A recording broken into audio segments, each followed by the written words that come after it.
We are here in the green room, and we're continuing our conversation about worrying and chronic worrying. During the live part of the show, you met Jenny and Nick, and Jenny is here today to try to get some help to deal with her worrying, and we have an expert in the field here, Dr. Robert Leahy. Dr. Leahy, we talked a little bit on the show about something Jenny can do. What are some other things? Because she's not alone. I mean, this is not a rare thing. As I said, about 38% of people worry every day. So Jenny's not alone. In fact, Jenny was surprised to hear that a lot of people are worriers. She kind of felt ashamed of it. So I think the first thing to do is to validate that it's a very common problem that a lot of people who are worriers often feel, you know, this is something that I've been suffering from a long time. So that's something that Nick could do, is to validate that she's not alone. But there are also things that Jenny can do every single day. One thing which I recommend is setting aside a specific time, 30 minutes a day, for worry, your worry time. Like it could be, let's say, 4:30 to 5 o'clock in the afternoon, just as an example.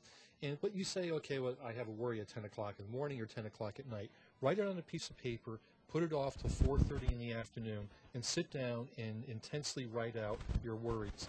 What you'll find is that you'll eventually be able to put off the worry to the worry time. You'll feel more in control of your worry, which is important for you because you felt like I have no control, right? And I have nothing to do. Now you have something to do right now. And the other thing is you'll find at 4:30, what you worried about at 10 o'clock in the morning is really no longer important to you. So that's the first thing to do. The other thing to do is to recognize that most of the things that you've worried about, if not all of them, have not come true. So look back at your past predictions and recognize that that's the case. The third thing that chronic worriers often think, oh my God, I'm not going to be able to solve the problem if it occurs. Are you good at solving real problems that really occur in the real world?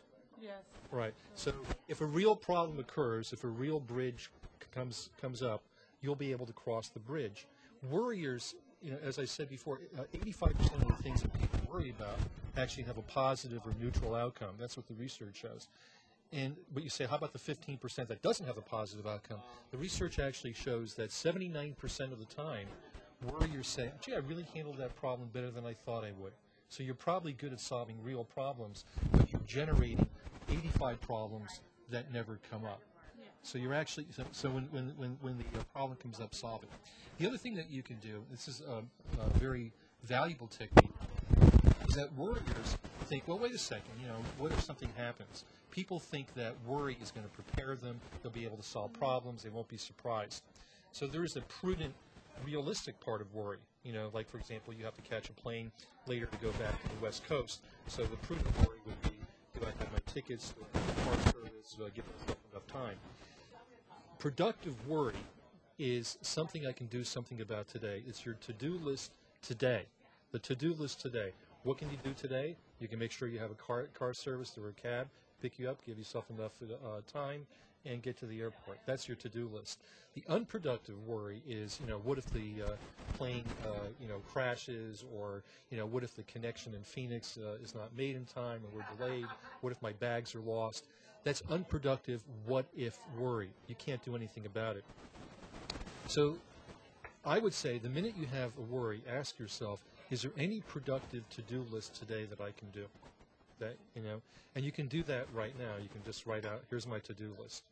And the other is the what-if I can't do anything about. So that then leads to the other part of it, which is learning how to accept uncertainty. All of us have uncertainty. I'm sure that you were worried before you came on the show, right? Yeah. Okay, absolutely, right? Yeah. And you did a great job, and you know, here we are sitting with Nick. He has his arm around you, and you're going to go back, and you're going to see Seth, and it's all going to be really cool, and so forth. You probably thought, I really don't know for sure how it's going to work out, but then you assumed that because I don't know for sure, it's going to be bad. Yeah. So worriers, right, exactly, right? Worriers think that uncertainty always means it's a bad outcome, right? Like, I don't know if tomorrow for sure, I don't know for sure that we won't have a tornado in New York City. I don't know if we've ever had a tornado in New York City, but I don't know for sure, or a hurricane, you know, whatever. But I can tell you that it's very, very improbable. So what you need to think about is, when I think, gee, it's possible. Anything is possible, and you have to learn how to embrace uncertainty. You know, one of the techniques that I ask people to use is to flood themselves with a negative thought. It's always possible that my plane can crash, it's always possible, I could have cancer, it's always possible. And you have to do this hundreds and hundreds of times. Initially, you're very anxious, it's always possible something bad could happen, your anxiety will go up, you know. But as you repeat the feared thought over and over and over and over again, you find that the feared thought becomes boring, and you have a hard time staying with it. But you have to do it hundreds and hundreds of times, slowly, like a zombie. It's always possible something bad can happen, you know. Do you know, listening to this, what do you think? Do you think you can probably do at home? I'm excited about starting to try it because I just want to try anything and everything, and it sounds like it makes sense. It sounds simple, so of course I worry about it working. But right, I'm going to start on the plane and read the book and just do my best to take on it. And Nick, hearing this too, you know, get some advice today, just as the partner in this, that you hopefully can walk away with? Definitely. I think that hopefully this will actually work. I mean, it's the most sensible solution I've ever heard, so I'm happy with it. And I guess finally, to wrap it up too, I mean, it is something that you're not alone. Is the level of worrying? That's what surprised me when you and I talked before the show. Is that you said, "Wow, I didn't know anybody else worried like this." Do you treat, you know? So you see this? Yeah. I mean, you know, worry underlies all of the anxiety disorders, and people who are depressed are often chronic worriers as well. So it's 25% of people who go to see a doctor for symptoms related to psychological causes like fatigue and insomnia and aches and pains and irritable bowel syndrome. 25% of those people are like yourself; they're chronic worriers. So worry is a very, very common problem. One of the things that's quite interesting is that the average high school kid today is as anxious as the average psychiatric patient in the 1950s. So about 20% of the cause of anxiety is really historical period.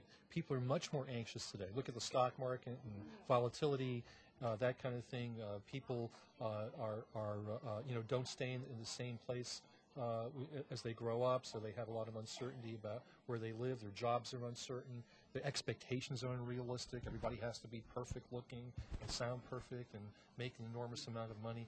So there are a lot of things in our culture that drive anxiety. So you're not alone. All right, thanks, guys.